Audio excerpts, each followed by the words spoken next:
नमस्कार। 2026 में बद्रीनाथ धाम की यात्रा का प्लान बनाने वालों के लिए ये एक बेहद खास गाइड है। यहाँ हम हिमालय की इस पावन यात्रा के नए अपडेट्स, ज़रूरी नियमों और दुर्गम पड़ावों को बहुत ही आसान और विजुअल तरीके से समझने वाले हैं।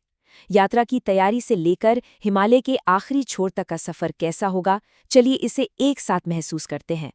तो आज के इस सफर में हम क्या क्या कवर करने वाले हैं? सबसे पहले 2026 के अनिवार्य यात्रा नियम, फिर बात करेंगे मोबाइल और कैमरा बैन की, इसके बाद तप्त कुंड में वो चमत्कारिक शुद्धिकरण, फिर चलेंगे माणा जो अब भारत का पहला गांव है, और आखिर में बेहद खूबसूरत वसुंधरा फॉल्स ट्रेक। तो चलिए बिना किसी देरी के इस रूपरेखा को समझना शुरू करते हैं। भाग 1 2026 मैंडेटरी ट्रैवल रूल्स। हिमालय की इस पवित्र भूमि पर कदम रखने से पहले कुछ बेहद अहम लॉजिस्टिक ज़रूरतों को पूरा करना हर यात्री के लिए एकदम ज़रूरी है। देखिए, अब चारधाम यात्रा के लिए बायोमेट्रिक रजिस्ट्रेशन पूरी तरह से अनिवार्य हो गया है। इसे करना बहुत आसान है। बस registration@touristcare.uk.gov.in वेबसाइट पर जाना है, जो कि एकदम फ्री है। इसके लिए बस एक सरकारी आईडी की जरूरत पड़ेगी। और हाँ, सबसे जरूरी बात, अपना यात्रा पास प्रिंट करना बिल्कुल नहीं भूलना है, क्योंकि हर चेक पॉइंट पर यही पास दिखाना होगा।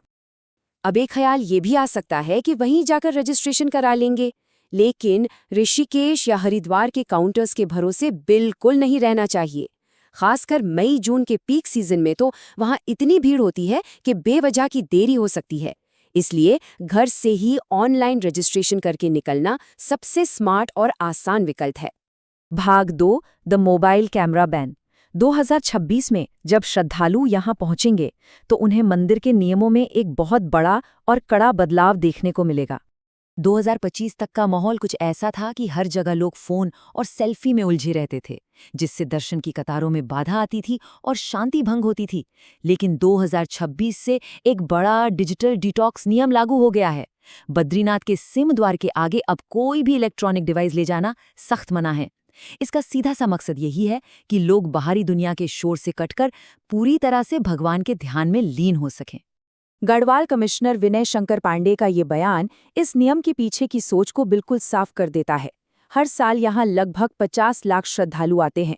ऐसे में उस पवित्र माहौल की शांति, भक्ति और आध्यात्मिकता को बनाए रखना तस्वीरें लेने से कहीं ज्यादा अहमियत रखता है।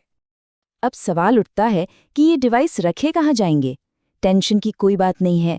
मंदिर समिति ने इसके लिए बेहद सुरक्षित क्लॉक रूम बनाए हैं। बस अपना फोन जमा करना है, टोकन लेना है और दर्शन के बाद सामान आराम से वापस मिल जाएगा। और एक अच्छी बात यह है कि प्रतिबंधित क्षेत्र के बाहर अभी भी फोटोग्राफी की पूरी इजाजत है, तो बाहर की खूबसूरत वादियों की यादें कैमरों में कैद की जा सकती हैं। भाग 3 प्योरिफिकेशन एट तप्त कुंड। मुख्य मंदिर में प्रवेश करने से ठीक पहले एक बहुत ही गहरी और ऐतिहासिक परंपरा निभाई जाती है, जो है तप्त कुंड में शुद्धिकरण।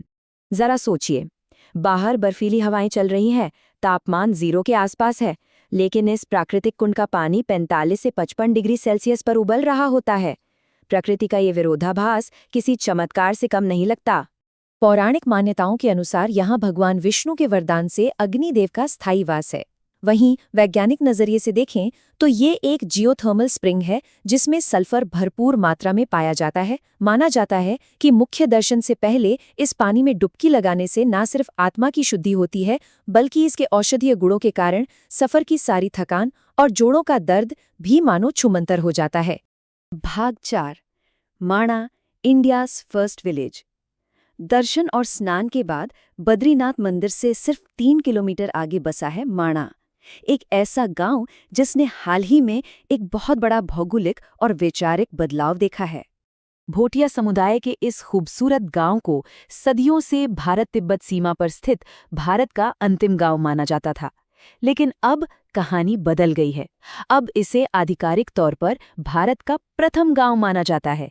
आखिर ये हमारी सीमाओं, रक्षा और संस्कृति की पहली सीढ़ी जो है। 3200 मीटर की ऊंचाई पर बसे इस गांव की पहचान आखिर कैसे बदली? इसका सफर कुछ यूं रहा। अक्टूबर 2022 में प्रधानमंत्री के दौरे के दौरान ये विचार सामने आया कि सीमावर्ती गांव अंतिम नहीं बल्कि पहले गांव हैं।